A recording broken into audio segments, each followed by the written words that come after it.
এতগুলা ফিতনা করি, কেউ এই গ্রুপ কেউ সেই গ্রুপ, কেন করেন জানেন? কারণ হচ্ছে বাবার ব্যবসা।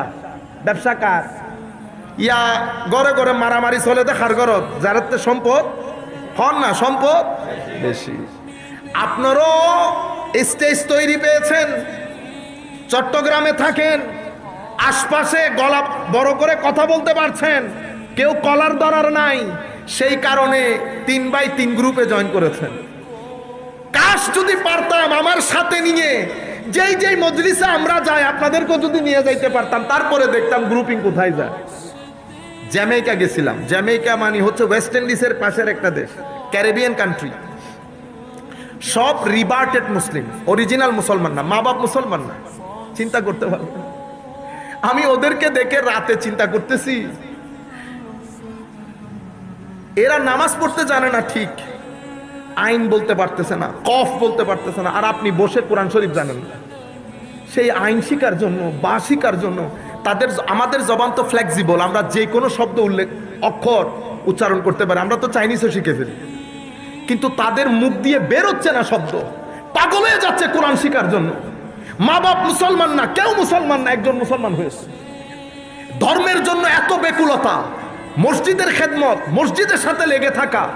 ওয়াল্লাহি আমি যখন তাদেরকে দেখছি আমার নিজেকে বড় অসহায় লেগেছে। আমি চিন্তা করছি, আর আমি যদি আল্লাহর কোর্টে দাঁড়াই, আল্লাহ তো আমার দিকে ফিরেও তাকাবে না। কারণ আমি পরিস্থিতির মধ্যে বড় হয়েছি, মায়ের কোলে বড় হয়েছি, মা বাপ সুন্নি ধার্মিক, পরিবারের মধ্যে আত্মীয় স্বজন সুন্নি ধার্মিক। আমি তো কোনো চ্যালেঞ্জ ফেসই করি না, তো আমি ফিতনা না করে কে ফিতনা করবে?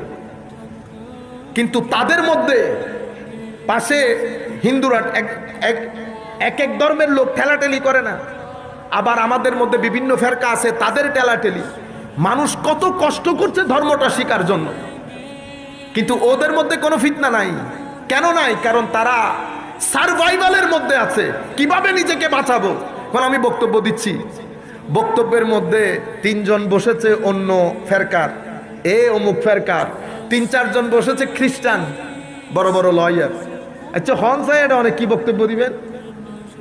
এটা এম করে হুঙ্কার মারি আর অগ্রকে মারি না ফেলায়, উইতে ওয়াবিয়োগী উইতে অমুকী নহই। এখন এটা হন চাই অনেক কি বক্তব্য দিবেন? আমার জুমা মসজিদ ইয়েরও সিটিংয়ে থই, কারণ ই তারা আর চাইব, তারা যেন বুঝে। এখন আই জিয়ানন্দিতে নামাজ পড়াই আমেরিকার মধ্যে 85% মুসল্লি হলদি বেগুন অন এটা জিন জিন লেখুন, এটার নাম জিন জিন দিউন। 85% মুসল্লি হলদি এলে কঠিন।